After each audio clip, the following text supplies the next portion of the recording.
We're good. I had the agenda up. And we are live. Right. If I can find the agenda, there it is. Okay, I got it now. So welcome to the meeting of the Grants and Data Committee for the Athens in Motion Commission. I'm going to call the meeting to order. And first is we had a grant proposal to AARP to purchase about 10 or so benches for the various parts of the Greenway and the Firefly Trail. And I got an email this morning telling me that we were not funded. So, wah wah. So anyway, another 30 hours of my life I'll never get back. But Sorry, anyway, Mark. it's ready to go if we do want to apply next year, or if we want to apply to us for a similar call. We do at least have things kind of organized and in place. Did they give you any feedback about why they said It's no? just a generic thank you, kind of thing. So there were several funding opportunities that Daniel made us aware of. And let me just put them into the chat so that we have them in front of us. It's the chat. I can never find the damn chat. Okay, there it is. It's different in WebEx. Okay. So these are what I know about these is pretty limited. I know that the rural funding opportunities, I think, grew out of the infrastructure bill, or the initial infrastructure bill, and the others I don't know that much about. So, Daniel, can you guide us through this? Yeah, so the biggest one is the Safe Streets for All. The Reconnecting Communities, they that one is the NOFO is going out, I believe, in June. So I think what I'm gonna do is share my screen. So I guess which one should we be talking about first because of deadlines? The big one we need to talk about is the Safe Streets for All. Okay, But it could also take up the entire conversation. So that's fine. Sounds okay. like we have time for the others. All right, there we go. Going to share this page. So we're forming a team with staff, and we're also going to be using a consultant for part of this, really to just kind of make sure all the things are checked off. This is really unique because GDOT is not, like, state agencies are not eligible to apply for this. It's only local and MPOs and that kind of thing. So with this NOFO. And a metropolitan planning organization, would that be our Transportation Public Works? That's Maycourts. So Maycourts is our MPO. Okay, so this application would have to come from Maycourts, or could the government? It could just come from Athens. We do want to partner with as many groups as possible because there is a big benefit for, they call it multi-jurisdictional agency collaboration. So, you know, we can the cool thing is we can actually partner with GDOT in this. So yeah, let's see. NOFO. Could you put that link in the chat so I have it for later? Yes. Let's see, where is the chat? Lower right little bubble. It's like in a weird spot when you're sharing. I know it's not where Zoom puts it, obviously.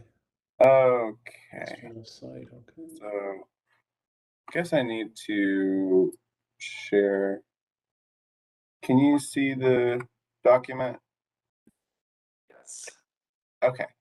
I wasn't sure if I shared the page or the screen. Okay, so actually I do have a version of this with highlights. So we have a few months, which is good. Yeah. So the big takeaways are there's two different types of grants here. So yeah, it's due September 15th. There's no deadline for technical questions. It's August 15th. It gives you basically an outline of how it should be organized. Mhm. And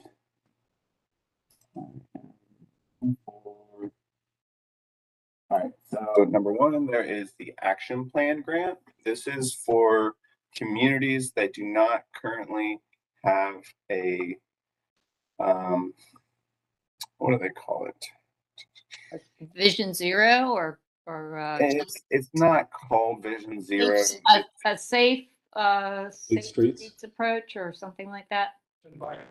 It's a community, it's like a community comprehensive safety action plan.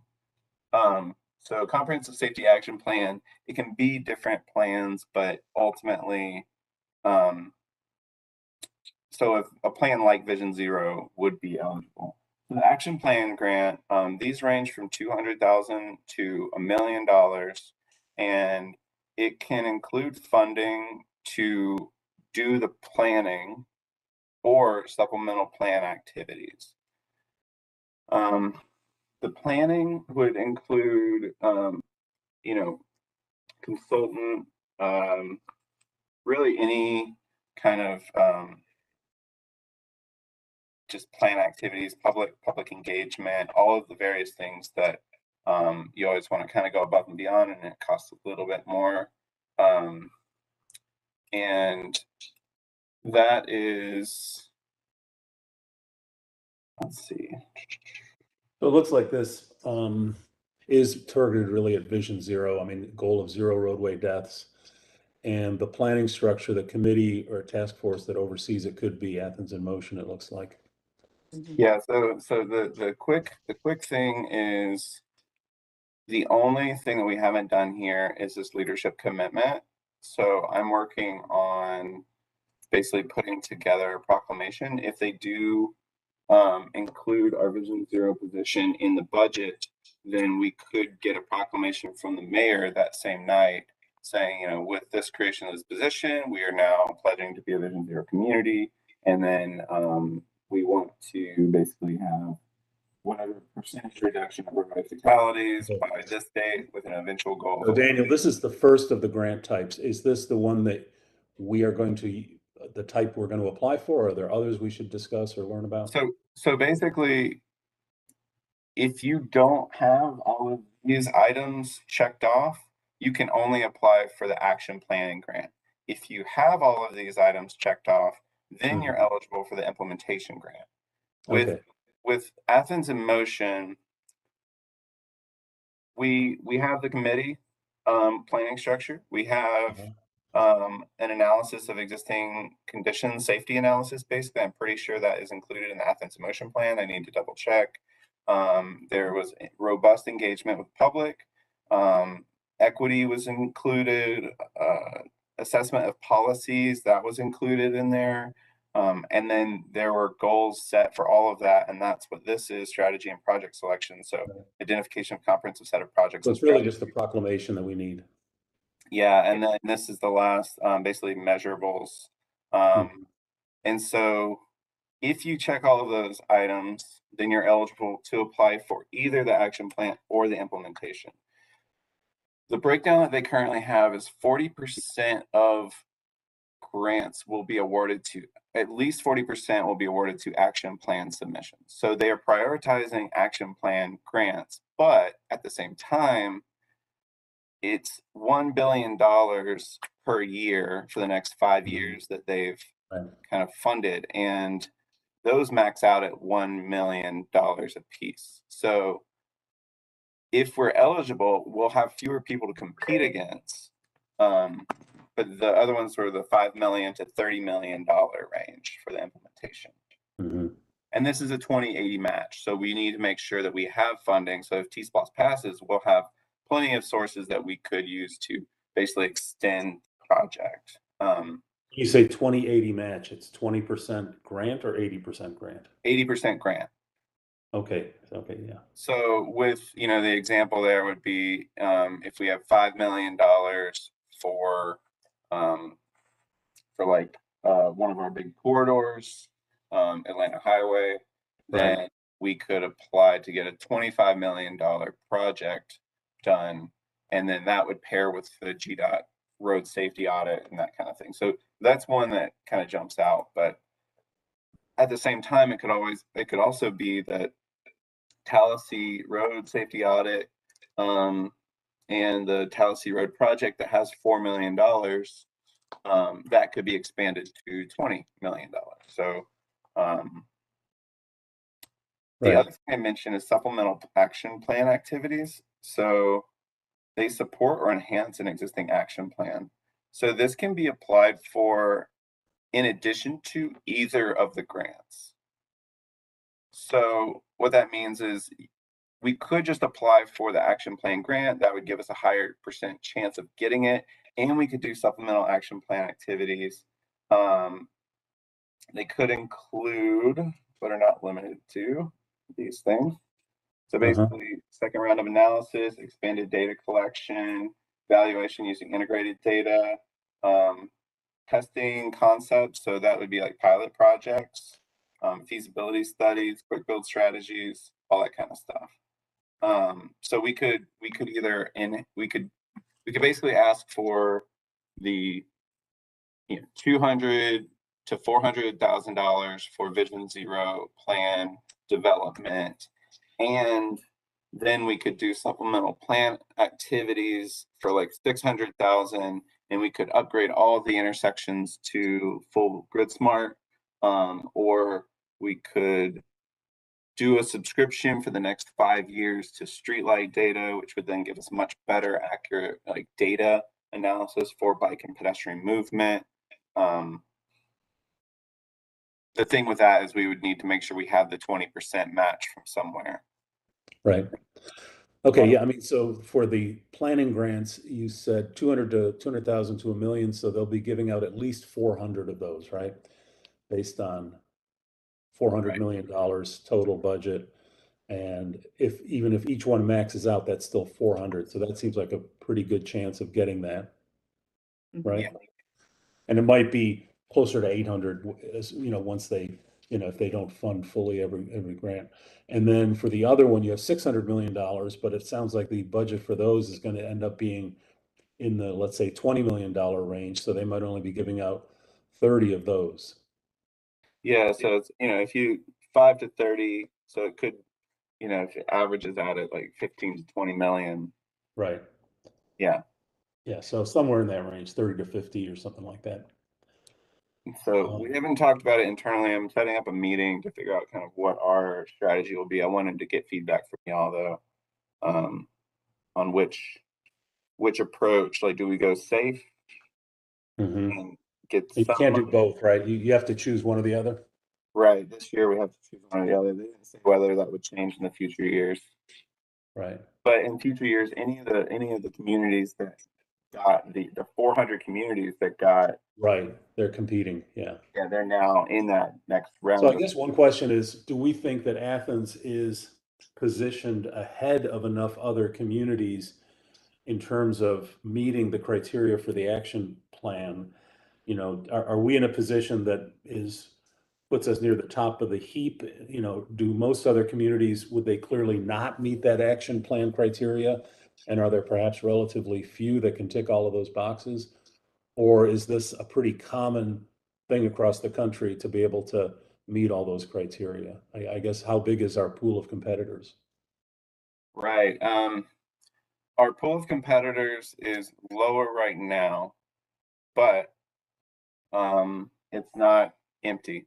So with the fact that this first thing is an official public commitment, that sometimes is something that, and these things can pull from multiple documents too. So that is something they mention. I mean, how many Vision Zero communities are there in the country right now that have made that commitment? Any I idea? do not know that. Yeah.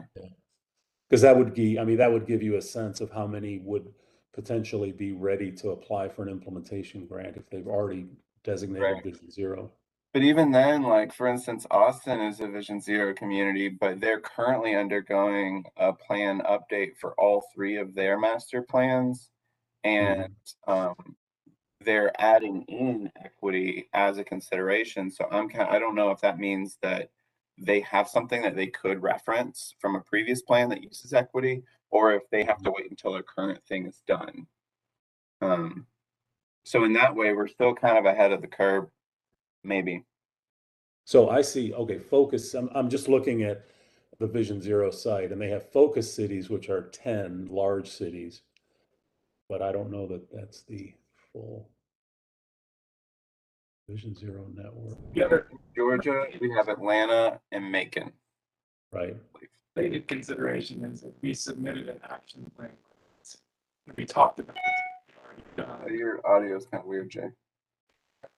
Daniel, I can't find online the file that you're showing. I mean, I went to the website on my other computer, but I can't find. Okay, here's a map of Vision Zero communities, and there are, I'm just going to do a quick count here, 4, 8, 12, 4, 16, 20, 24, 28, 32, 36, 40, 45, about 45 as of April 2022. And So- and then there's how many communities are ready to basically say, oh, we can make that proclamation and then be eligible, same way that we're. Sure, right. I know, and but I think it is, a much smaller pool. And the fact that there's they only list Macon in Georgia. Interesting. Yeah, they only list Macon, and there are big gaps. There are very few in the Midwest and very few in the Southeast, other than 4 in Florida. Teresa, right here on the I think I And found it. it says, And politicians may want to spread that largesse out a bit, in terms of, I mean, that's always a consideration.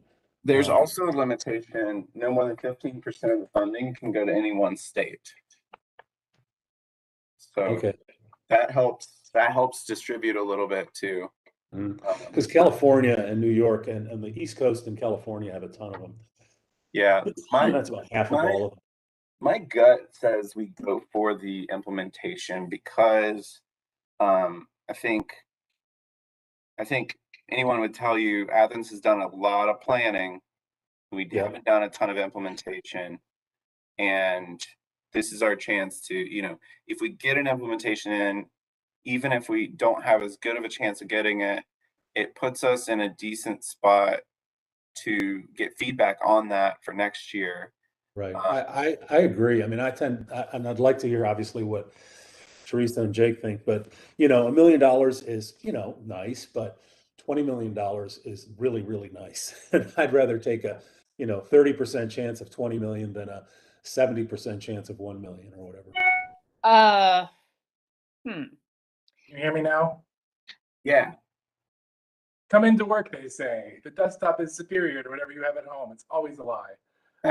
So I agree with that. And partly I think that in the pool of people who are applying to the action plan, I think that we would be in the top 5% to 10% of people who already have done a lot of action planning. And I think they might look at an action plan application from us and say, well, really the only thing you're missing here is this leadership declaration. You have everything in place. Why didn't you apply for an implementation plan? I agree. I mean, you want to have, with a grant, as you know, Jake, you want to make it seem like you're ready to go, except for this just one more piece that you can push us over the line. But I think we're a little too far along for that. This is interesting. We are right at that boundary. So I think what that shows me is we put a lot of work and effort into our Athens in Motion plan, and we don't want to just have that sit on a shelf. Right. And we've been doing a lot to try to implement that, but it would really be beneficial to actually do some pretty substantial implementations that are already called out, to really get the most out of the money that we spent on that planning document. I agree. Yeah. I think that sounds good. So all we have to do now is get the mayor and commission to say, let's make this proclamation. And then we can. And then come up with the project and write the entire narrative. And so I'm working on I'm working with the manager's office to get one of these developed, a proclamation. It does specifically say, are both of the following true? So the first one is make that commitment. The second one is including in that commitment either a target date to reach zero or setting one or more targets to achieve significant declines. And so that's where I really want to look at some things to see what is significant, and where are we, what is our timeline that we're looking at? Like, I think 2030 is one that I've seen a lot of people shooting for 2030. I don't know if that's 2030 for zero.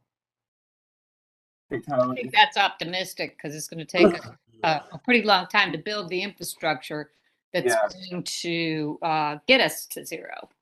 Yeah, well, we're never going to get to zero as long as GDOT has control over big chunks of our roads, and we can't. And that's one cool thing about this. Even though it's only. I hear you, Daniel. Now your sound is weird. Lean into the microphone. Can you hear me? Can you hear me if I'm closer? Yes. Okay. One thing is they recognize that a lot of the busiest and highest crash roads in a community are owned by states and operated by the state. But they care. Basically, we can get this grant for those corridors. We are eligible to do that. We just need to get basically a partnership, assigned thing or a letter of support or something from that, from GDOT stating that they're a partner here. So that's why I want to include them as a partner.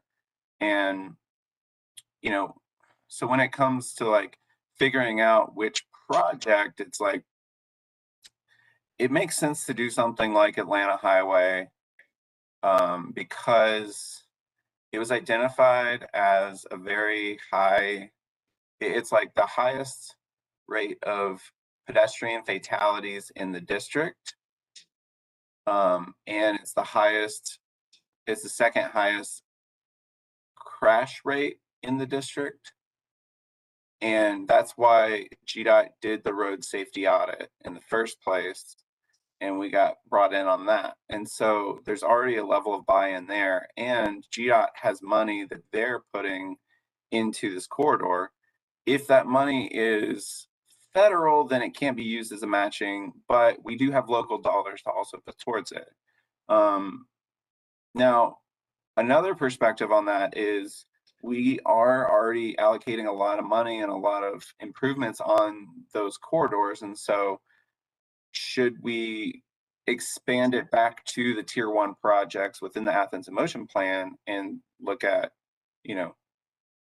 are there other projects that, we only have, I think, $8 million for the rest of the tier 1 projects.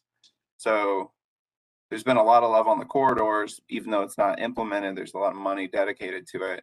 So how can we look at it really? Oh, if I could say something, I mean, I think, we got the Prince Avenue corridor, the two major corridors that are most amenable to biking and walking, and I think most pleasant and are likely to see the most traffic are, I think among them Prince, but also Millage. And is Millage just off the table forever? Because that already sees tons of walkers and tons of bikers. There have been serious accidents. I know one young woman who was thrown into my wife's car and has had a serious brain injury because she was hit by a car and thrown into, another car. I don't know what the stats are along Millage, but, I almost wonder, as we do more to encourage people being able to walk safely on Atlanta Highway, are we then just going to increase the number of mid-block crossings and fatalities as a result? Sort of an unintended consequence. I've just been thinking about that. I'm just trying to think about, all of the options. Well, with the safety, with the concept that they just sent out with the road safety audit, I've been reviewing it. They're not adding in mid-block crossings, but they're adding a lot of other things and improving. No, it's not. I mean, it's the illegal, well, quote, illegal mid-block yeah. crossings. That's where I people would get killed. like They're one trying of to run across Atlanta Highway. And so if we put more pedestrians along Atlanta Highway, are they just going to get killed more often because they're more, trying to cross, And I think what It seems like a broken corridor, I It think is it's one that. of those situations where, similar to Lexington, adding in sidewalks on Lexington isn't going to really bring more pedestrian traffic. It really just gets us to what we should be offering as the bare minimum, right? Like providing safe access for those who are already using it. Something like this, with this level of, funding, we could do some pretty drastic things to help, and some of the things that are in the road safety audit concept include actually a road diet on a portion of Atlanta Highway with a larger median and trying to shorten some of those crosswalks. I would love to add in some pedestrian hybrid beacons as well at 3 different points where it's like an eighth of a mile or maybe even a quarter of a mile to get to the nearest crosswalk. And so, or it's an eighth of a mile if you're from the center point. So it's a quarter mile gap with no crosswalk. So if we could get some pedestrian hybrid beacons in there, it'd be really awesome. But like you said, it would also be, I think, really helpful to explore. Actually, we did a study on millage. There's a lot of work that we could do there. And we could probably, I'm pretty sure we have the safety data to back that up as well.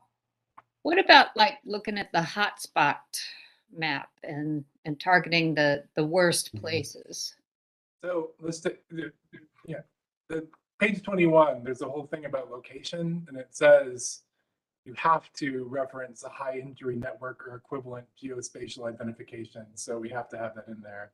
Also, that we don't have to provide exact locations for each project or strategy, but identify the geographic locations under consideration and the method we'll use to determine which ones we're going to implement. So we don't even really have to say Atlanta Highway or Millage or Lexington or whatever. But also from an outside perspective, it would be very logical to people who don't live here that Atlanta Highway is the route from Atlanta to Athens. So that is like the highest profile corridor that would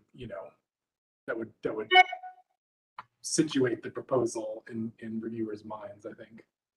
So I think that's a great one to use if we want to provide examples, especially. Okay. So not necessarily saying for this corridor, but like we could basically do the hotspot thing. And because even within the implementation, if we do say like, okay, for this project that's been prioritized in the plan, so Hawthorne is a really good example. This needs to be widened. This is probably a $14 million project. GDOT has shown an interest like in doing some work here, so we could actually apply for that. Or we could do Atlanta Highway or Millage is another good corridor. So we could do like 1 or 2 corridors, and we could also apply for supplemental plan activities to upgrade intersections as per another plan, which, we have like an intersection upgrade plan based on crash rates and stuff like that. So, and we do actually have some matching funds in our intersection plan where right now we're exploring, I think we're doing Oglethorpe and Hawthorne, Mitchell Bridge, and Whitehead, or that's not Whitehead. That's Tallahassee? no, it's the intersection is along Tallahassee, but it's right before the bridge. I just because of the W. Certainly in terms of hotspotting the, Atlanta corridor, Atlanta Highway corridor, the Millage corridor, the Oconee corridor, where we know there've been some recent accidents, crashes, and You know, I'm just trying to think of in terms of facilitating all kinds of transportation, including bicycle. You know, millage is an obvious flat key connector. So that's why I just bring that up. I just want to make sure we consider it at least, even though it's not one of the formal corridors under study. Absolutely. And I mean, Especially as we build up Barber and Prince, it's just sort of a logical next step to me anyway. But we also, you know, I'm also kind of planning on, if we get the raise grant this year, we'll find out in July. mhm. And I want to go ahead and start working on our next year's. And I think it would be a good idea to apply for a planning grant instead of immediately going into another capital. And so that would be like a $5 million grant to do like some pretty detailed planning. A planning grant under what program? Under Raise. Raise. So that one could include planning and basically getting all the way up to 85% plans for millage and a lot of those things. Right. That grant can't be used for property acquisition, but it can be used for getting everything up to kind of that stage. I was trying to get to the Athens in Motion project list. Computer's running a little slow.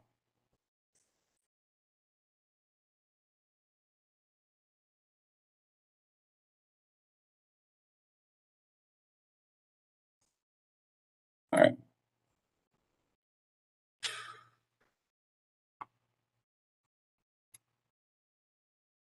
So South Millage is tier 1, South North Millage, and that's for bike, and then for pedestrian, don't see it in there. Well, that would make sense that it wouldn't be very high because it already has sidewalks. But Already has sidewalks. Yep. Yeah. You know, I mean, if you're looking at the map, even tier 1, the blue, you can see Zion Broad, Hawthorne, Alps, all the way down Westlake. That is Millage, South Millage. There's also kind of this part of Millage, Prince, Barber. Yeah. The big thing is, though, looking at the safety aspects of this, like which of these projects are going to be focused on safety and not just connectivity. So I think I can run with this information and talk with staff, and we can do some more detailed analysis. One of the other things I wanted to kind of get some ideas on was the supplemental plan activities.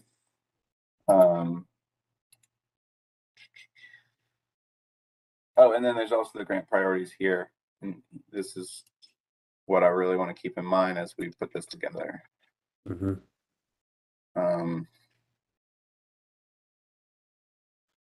So, and it is one of those things where we don't necessarily, it's not like we're just like trying to come up with projects that could fill this grant, but we have a prioritized list, but we need to find the projects within that list that are most relevant to the goals of this program. Right.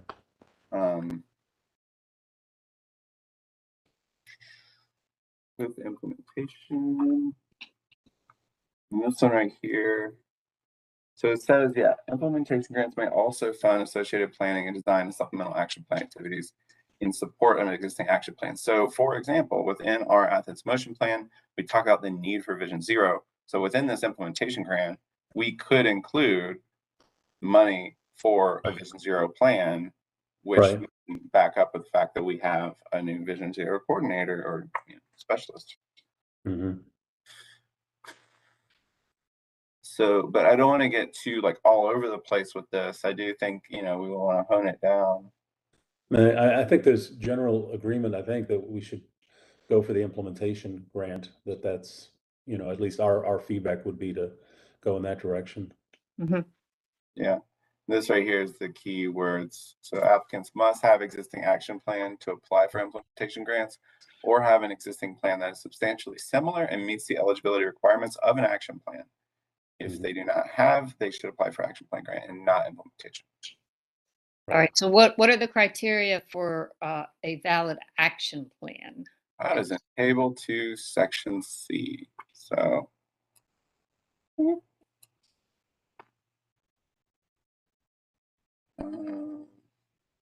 so it's response, yes, document, and page number. So this is the basically goal of Vision Zero proclamation. Committee, task force, implementation group. This would be the bylaws of Athens in Motion, the creation of your commission. And then it does include all the following, and then we would just need to say which page each of these things are on. So existing conditions, historical trends, crashes. I haven't been able to look through and see how detailed we go into crashes. I believe that is in the appendix, but I need to double check that. The analysis of those locations, which we could potentially work with traffic engineering on that, if they're not already covered in the plan.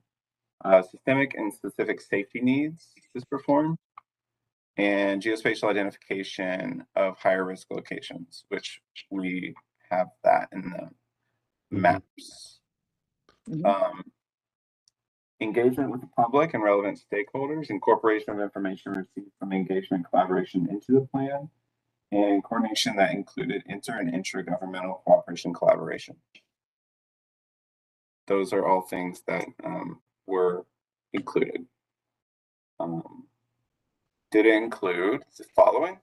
Considerations of equity, the identification of underserved communities through data, equity analysis in collaboration with appropriate partners, focused on initial equity impact assessments of proposed projects and strategies, and population characteristics. Yes to all of those. The plan development included an assessment of current policies, plans, guidelines, and it discussed the implementation through an adoption of revised or new policies, guidelines, or standards. And does the plan identify a comprehensive set of projects? Yes, it does. Tier 1. Does it include a description of how progress will be measured? And is it posted publicly online? And was it last finalized between 2017? We are in the clear on that last one, 2018. Right. So Daniel, I couldn't hear everything you said, but it sounds like we're in good shape with our Athens in Motion plan. Yeah, I think what would help me from you guys is to go through that checklist and go through our Athens in Motion plan and help me identify all the documents and page numbers of where, basically the page numbers of where that information is. Okay. From there, anything that we can't find, I can seek out through some of our other plans to see what has been done there. And I'm planning on getting together with kind of an interdepartmental group. I'm trying to put together a team to really coordinate this. So I'd love to get one or all of you on that group as well. If I got to check with Steven to see if that's how we would do it or not. So I need to know, you said there was a table, you were reading off a table with a checklist. I have the Athens in Motion plan, but which document is that? That one, where's that? Yeah, I can't find that one. Is the NOFO, and it's page 4. Just to email it to us, and then we'll have the document. Yeah. That would be great. I have a highlighted version too that highlights important statements throughout. So I'll email that one out to you guys. Okay. And what I'll do when I get it, I will, we can maybe divide and conquer, and of those 8 or 9 items, we can each do a few of them, if that's okay. Yeah. Okay. I'll pick the easiest ones for myself and give the hardest ones to Jake. How's that? Yeah. He's a UGA administrator. I got to get back at you guys somehow. I'm not an administrator. I'm a facilitator.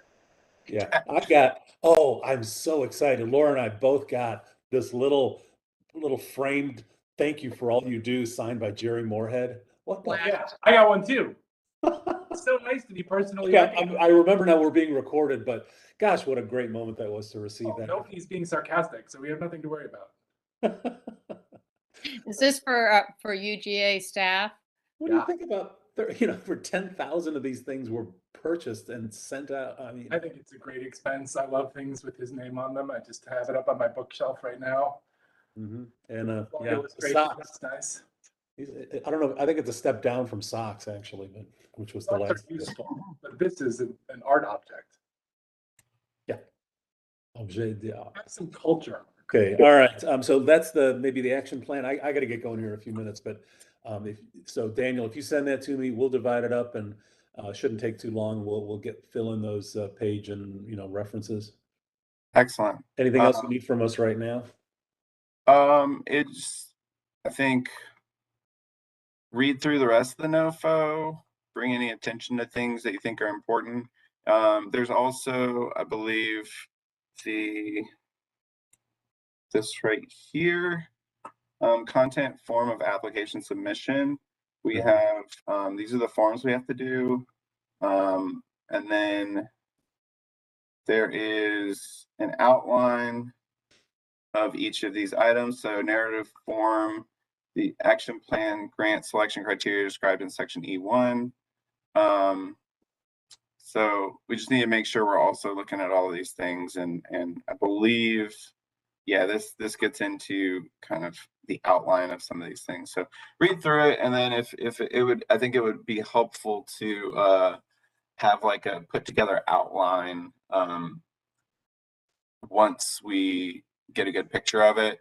The more that we can get done kind of to set this up, I think the easier it'll be for the consultant to really do the fine details versus relying on them to do the overall organization and project development. So Daniel, where was that thing where you just were, where it talked about what you needed to, because I was curious about that, is what you have to say about your existing action plan and an implementation grant proposal?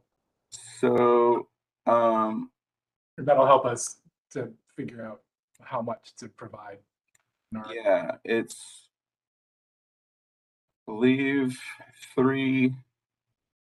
It says right here, this is the self-certification eligibility worksheet.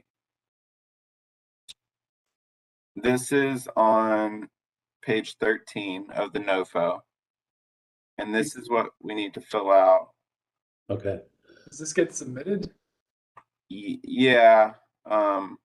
They reference, I don't know if it's just like this is a visualization of that, or because it's kind of weird that there's this kind of widow hanging out up here.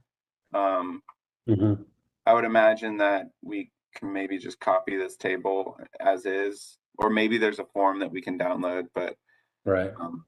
Okay. within the portal that they require us to apply through, there's often some forms that are uploaded there, and we'll fill them out. Yeah. So yeah, we'll get those details figured out, but just the information is kind of the hard part right now. Okay. I will send out the send us the NOFO that I have with my highlights. Okay. Some other opportunities if you're willing to help. I think Leisure Services might be applying for it, but we're not positive. They're talking about it today, but there's also a transportation alternative program that they're applying for a section of Greenway. And then the other items that we mentioned, there's a NOFO coming out in June for the reconnecting communities. That's where historically disadvantaged communities that have been cut in half, reconnecting them, and so that grant would help with that. And then just all sorts of different things popping up in the next few months. So I don't want to get too distracted and try to do 20 grants at once, but I also do want to try to get as much as we can. Yeah. So Definitely. Appreciate y'all's help on that. Yeah, we'll get that back to you, fairly promptly. Like I said, I'll divvy it up in an email, and that way we'll know who's doing what, and we won't duplicate our effort. All right. And I But think it would be helpful to watch the webinar. They have a really great Q&A at the end of that, and they talk about basically a lot of the things that they are encouraging or expecting to see in this. So I think it would be helpful to watch that webinar to get a good understanding. is that on the SS4A site? Yeah, I'll send that as well. Okay, yeah, I'm at the site. I'm not seeing it obviously here. I'm just gonna tweet all my questions to Pete Buttigieg.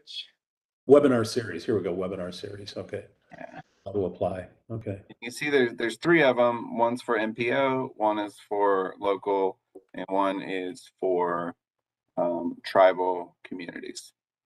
So will we be applying with May courts for that, or will we be doing it just local?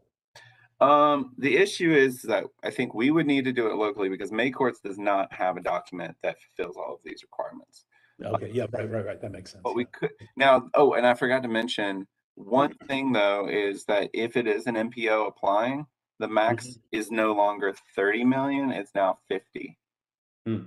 So one thing that we could explore is if we do a Vision Zero plan, if we ask for funding as a supplemental plan activity, we could basically do maybe a Vision Zero plan for May courts, but I don't know how difficult that's going to be on us because you got all the surrounding counties that we would have to work with as well. Yeah, that doesn't seem like that's going to happen, at least not the governmental announcement declaration type thing. I have a hard time. Oh yeah, not that. I'm just saying like the plan itself, if it's for more than just the boundaries of Athens. Yeah. The surrounding counties pretty much want to plow into Clarke County at 60 miles an hour and maintain that through the entire county. So there might be some difficulty in coming to a rapprochement. All right, well, I know you got to get going, Mark. Yeah, Is there any other things I wanted to check on? No, thanks. I appreciate it. And we'll get that information back to you as soon as possible. All right, thanks so much. I'll send out an email soon. See you. Thanks.